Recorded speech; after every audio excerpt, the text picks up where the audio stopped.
Guys, this is Jerry TV channel. Thank you for dropping by. And first of all, I would like to say that if you are religiously inclined to learnings, spiritual things, and also at the same time, if you are a truth seeker like me, I would say that this channel is for you. Today, I will be dealing on some biblical reasons why there are people around us who presume to be godly or even religious, but hate to her the gospel of our Lord Jesus Christ. Akong explain sa inyo kung ano nga sa atong kapanahonan karon, adunay mga katawhan nga magpakaaron ingnon nga mga relihiyoso o mga Diyos nun. But they oppose the word of God. They don't even believe or recognize the veracity and the authenticity of God's word. Have you ever heard of somebody who claims to be Christians and yet criticizes or even forbids the preaching of the gospel of our Lord Jesus Christ? Doon na kabay na ilhan nga nag-angkon nga Kristohanon o Diyos nun o niya criticize, nagahimo og mga negative reactions or comments to those who are preaching the gospel of our Lord Jesus Christ. Ako doon ako'y nailhan. Imo siyang tanawon, mura siya og Diyos nun, mura siya og tarong, mura siya og matarong ba, mura siya og balaan. Pero I wonder why nga suko gid siya kaayo whenever the word of God is shared. Doon na ba kayo nailhan, mga kaigsuunan ko? Doon na ba somebody nga imong namit nga ni presume or muak sila pod ingon nga mga Kristohanon o mga Diyos nun sa ako nang gikaingon, but they tend to oppose the propagation of the gospel of our Lord Jesus Christ. If you are truly Christian, kung tinuod gid ka nga follower of our Lord Jesus Christ, kung tinuod gid ka nga godly Diyos nun, my question for you is this: ngano nga di man kaganahan maminaw sa pulong sa Dios? Dios nun man kaya ka. Nganong di man kaganahan mamati sa pagtulunan sa atong Ginoong Hesukristo? Kristohanon man ka. So this is a big question, mga kaigsunon kong kagalaan. So this afternoon, please join with me in this video on let us discover altogether what are some biblical explanations why in the world nga adunay mga katawhan nga luyo sa ilahang pag-angkon nga mga Kristohanon, luyo sa ilahang pag-angkon nga sila kunuhay mga Diyos nun o mga relihiyoso, di man sila ganahan maminaw sa pulong sa Ginoo. And this is from the Bible. First of all, atong mabasa, mga kaigsunan ko, ang atong mga Biblia, kung ato ni siyang paklion, by the way, ang atong mga pagtulunan din nga ginashare nako sa inyo ha, mga kaigsunan kong kigalaan, is from the Bible. Walay mga lessons diri nga akong giluwatan, walay mga pulong diri nga akong gihisgutan, o mga pagtulon andin nga akong gishare nga dili nato mabasa sa Biblia. Ang tanan atong mabasa sa Biblia. So atong basahon, mga kaigsunan ko, as a Christians, as a Christian nation. So ang Kristohanon adunay gitawag nga basihanan, bugtong basihanan alang sa mga Kristohanong pagtulunan, kini gitawag nato nga Biblia. Kung tinuod ka nga Kristohanon, please prove it to me that you like or you love to hear, you want to hear, you long for more about knowing about the Bible, if you are really a Christian. Pulong man ni Kristo, mga kaigsunon. First reason why there are people who don't like to hear the gospel of our Lord Jesus Christ. 2 Corinthians chapter 4 verse 4. Mao kini, mga kaigsunan ko, ang gitug-an o explanation kanato sa pulong sa Dios why there are people who don't like to hear the gospel. 2 Corinto 4:4. Dili sila mutuo niini. Adunay mga katawhan nga dili sila mutuo niini tungod kay gibutaan man sa Dios niining kalibutana ang ilang mga huna-huna. Busa dili sila makakita sa kahayag sa maayong balita mahitungod sa himaya ni Kristo nga mao ang sibo nga dagway sa Dios. So naghisgot dinhi mga kaigsunan ko ang Biblia nga adunay mga katawhan nga dili ganahan. Dili lamang kay dili ganahan, dihit. Dili lamang nga dihit, they tend to oppose. Musupak yun sila mga kaigsunan ko. No sa Ebanghelyo sa atong Ginoong Kristo o sa Biblia, because matud pa sa bala ang kasulatan, ang ilahang mga mata gibutaan man sa Dios niining kalibutana karon. So ang Dios dinhi nga gisgutan is small letter D, Dios. Dili ni big letter D. So Dios signify o naga-imply kini kay Satan. Satan is called the God, letter G, the God of this world. So si Satan mga kaigsunan ko nagbuta sa mga mata niining mga katawhan. Kaya doon ay mga katawhan, no wonder why, bisag kung saan mo pagpakita sa mensahe sa kaluwasan, bisag kung saan mo pag-explain ngadto kanila ang pulong sa Ginoo, ang programa sa langit ng Amahan, aron luwason ang tanang katawhan, mga kaigsunan ko kigalaan, di sila niini makakita. Ug tungod kay di man sila niini makakita, mga kaigsunan ko, alang kanila binuang og walay kapuslanan ang pulong sa Dios. No wonder why doon ay mga katawhan karon nga gina-consider nila ang Word of God ingon nga non-essentials. Dili importante. Dili ba importante ang pulong sa Dios? Mga kaigsunan ko kay galaan kitang tanan lumalabay lamang kita niining kalibutan na karon dinhi. Og matod pa sa atong Ginoong Hesukristo, ang akong pulong nga gisulti kaninyo mao kini sila ang magahukom kaninyo pag-abot sa adlaw sa paghukom. Meaning to say, ang ihang pulong mo ay basihanan sa dihang pag-hukman na kitang tanan mga kaigsunan ko kigalaan. Bisag unsay imuhang relihiyon, nagtuo mangyud ta nga mamatay ang tao. Og human sa kamatayon, adunay paghukom mga kaigsunan ko nga atong atubangon unya didto. Kining pagtuon, kining kahibalo nimo sa pulong sa Ginoo, makatabang ni kanimo. So importante kayo ang pulong sa Dios. Pero sa ako nang gikaingon, sa ako nang nabasa, tungod kay buta maning mga tawhana, wa sila makita nga kaayuhan gikan sa pulong sa Ginoo. Wala sila makita nga benepisyo para nila ang pulong sa Ginoo way kapuslanan. Mas ganahan pa sila mga kaigsuon ko niadtong mga video nga nisaka ang nain ni saka sa kahoy, ni lingkod sa sanga sa kahoy, unya dayon nalibang didto sa taas sa kahoy. Mas ganahan sila ana. Mas ganahan sila ni atong video nga nagkaon og lugaw unya ni tulo ang sipon sa ilong. Mauna ang hiyang karon sa mga katawhan. It's in the Bible. Nag-ingon si Pablo nga sa kaulahiay nga kapanahunan ang mga tao dili naganahan sa pulong sa Ginoo. Ang ilang ganahan ang mga binuang nga mga istorya, ang mga tinutumo nga mga pagtulunan. Tinuod na real talk ning ato ang mga kaigsunan kong kigalaan. Pag-scan mo og mga channel nga nagawali sa Word of God, tan-awan ninyo ang subscribers, tan-awan ninyo ang number of views, gamay kayo. Pero pag tanaw mo og mga channels nga binuang, katong nangaon og mga tae, katong nangaon og mga patay nga mga hayop.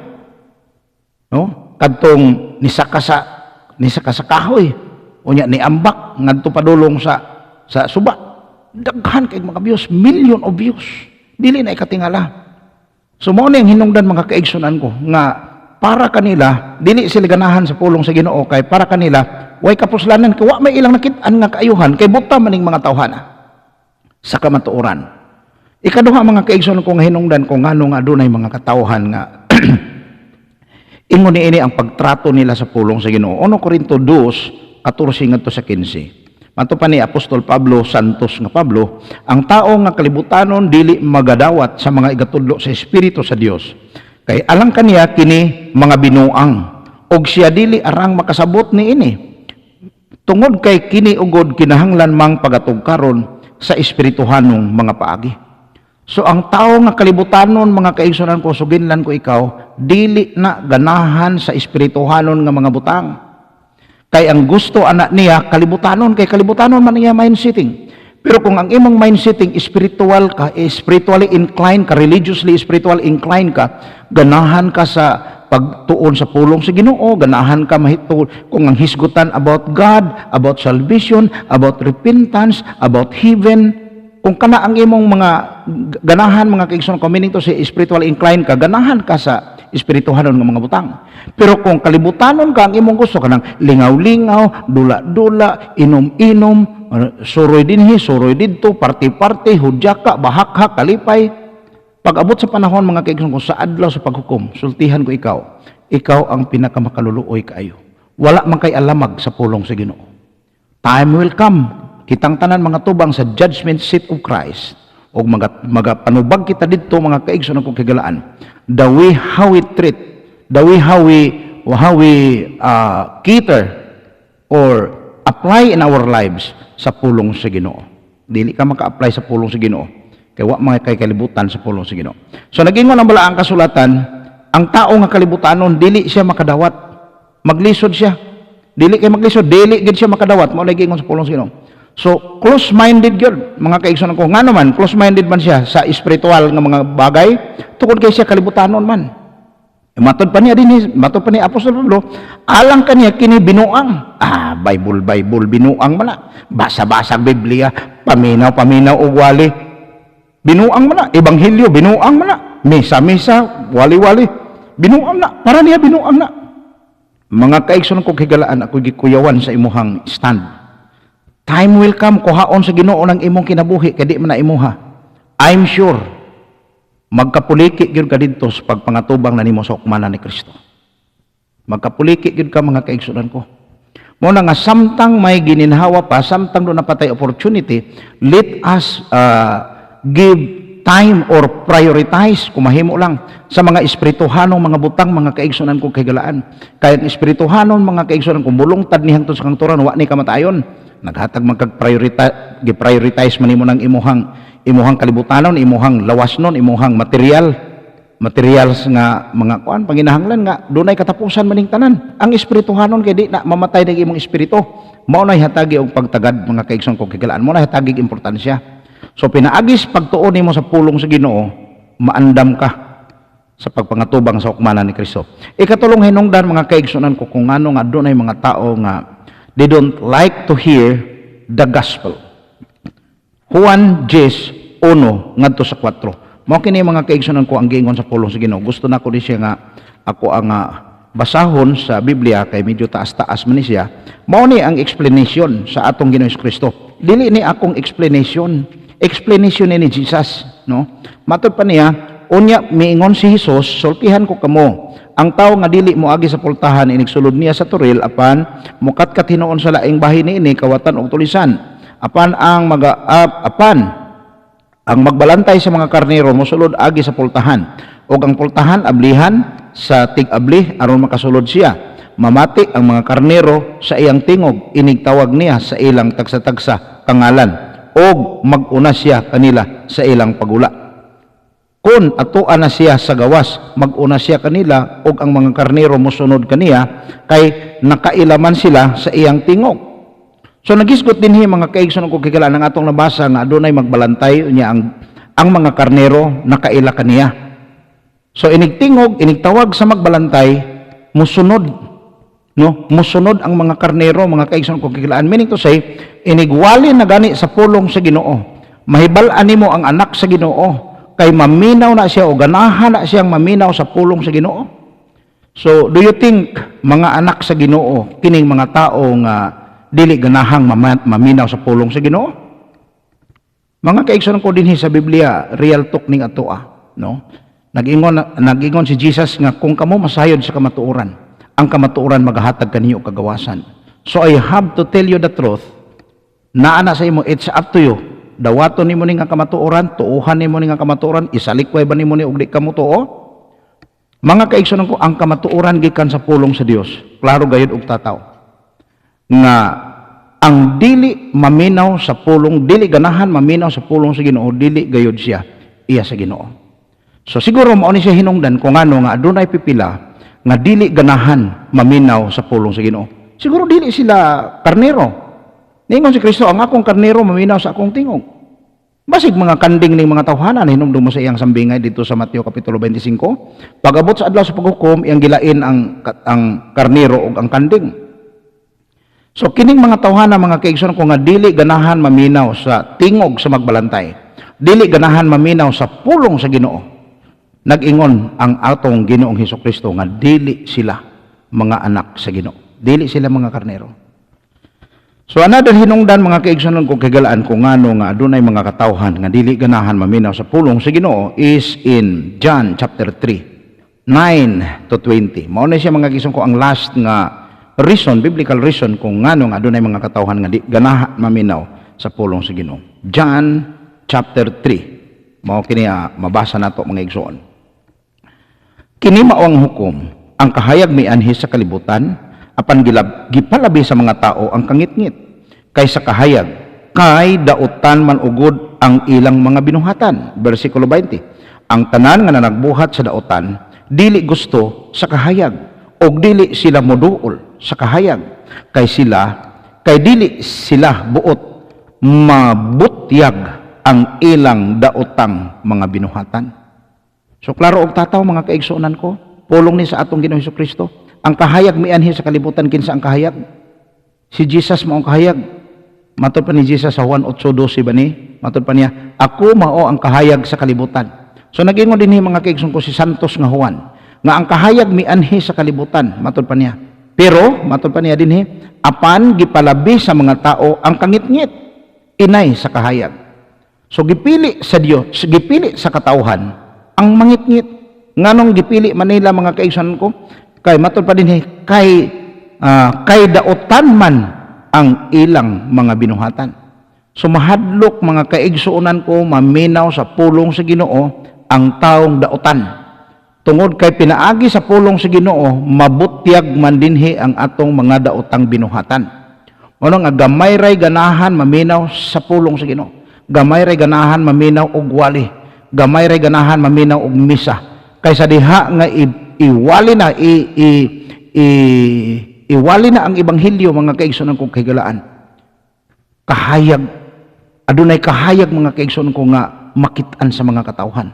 O sa dihang musiga na ang kahayag sa ebanghelyo, mga kaigsuonan kong kahigalaan, makitaan ang atong mga daotang binuhatan. No, dili man ka gustong makorek, dili man ka gustong mabadlong, dili ka gusto nga ma-expose, dili ka gusto nga mausaba ang imuhang kaugalingon. So mao na nga dili kaganahan sa pulong sa Ginoo.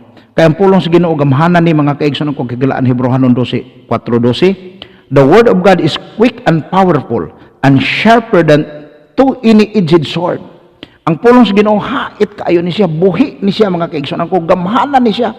Mo nang ang mga tao mulikay gyud gikan dinhi sa pulong sa Ginoo. Tungod kay ang pulong sa Ginoo gamhanan, mahadlok sila mga kaigsuonan ko nga mausab ang ilang kinabuhi. Mahadlok sila nga makoreksyonan sila sa ilang daotang mga binuhatan. Dili sila ganahan nga badlongon sa ilang daotan nga pagtulunan. Mga kaigsuonan ko kahigalaan, kaya gani nagabadlong ko, kaya gani nagawarning ko, kaya gani nagasulti ko dinhi, nagatagaw-taw ko dinhi mga kaigsuonan ko sa ebanghelyo tungod kay nahigugma ko ninyo. Dili ko gusto nga mapahamak mo mga kaigsuonan ko. Nag-ingon ang pulong sa Ginoo nga bisan kinsa katong nakadawat sa kamatuoran, nya wala niya kini ginapaambit nga to sa uban. Pag-abot sa adlaw sa paghukom, magapangatubang, magapanubag matod pa sa pulong sa Ginoo sa Ezekiel. Magapanubag kami sa mga dugo ni adtong mga tao nga wala namo masultihi sa ebanghelyo. Mo na nga mosulti gid mi sa ebanghelyo. Ganahan ka og dili mosulti gid mi sa ebanghelyo tungod kay pulong ni sa Ginoo ikaduha magapanubag mi. Maabot ang panahon nga we will be accounted for in the day of judgment sa inyong mga kalag, sa inyong mga kinabuhi. So akong ginasulti mga kaigsuonan ko dinhi ang kamatuoran because I really love you.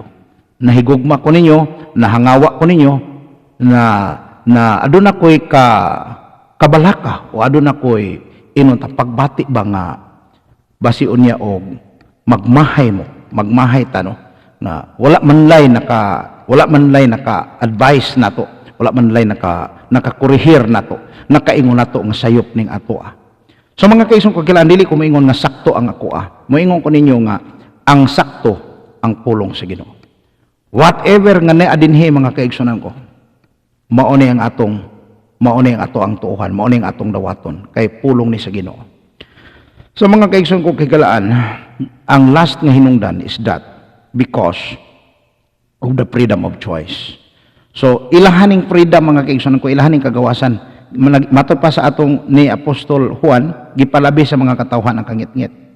So imuha na nga kagawasan. Kung gusto ka og kangitngit, go ahead, diha ana. Pero para nga mahimo nako ang akong obligasyon diha nimo, I have to preach the gospel. Para mo shine mga kaigsoon ko ang gospel. Og it's up to you to decide. Mudawat ba ka sa gospel o dili? Mga lagad ba ka sa Ginoo o dili? Gusto ba kag langit o ganahan ba ka mo ambak sa impierno? It's up to you. Desisyon nimo na mga kaigsoon kong kahigalaan. So mga kaigsoon kong kahigalaan dinhin lamang sa ako kutob. O salamat sa inyohang mga panahon nga gigugol aron inyong pamalandungan, no? Mabati ang mga pagtulunan sa atong Hesus Kristo sumala sa mabasa nato sa Biblia. And lastly, kung wala pa ka maka-subscribe sa ako ang channel, please do subscribe na mga kaigsoon kong kahigalaan. Kay dinhin ini nga channel, aduna kay daghang spiritual learnings nga makuha, aduna kay daghang encouragement, aduna kay daghan nga mga inspirational nga mga messages dinhi nga madungog. God bless us all o pag-ayo-ayo mo.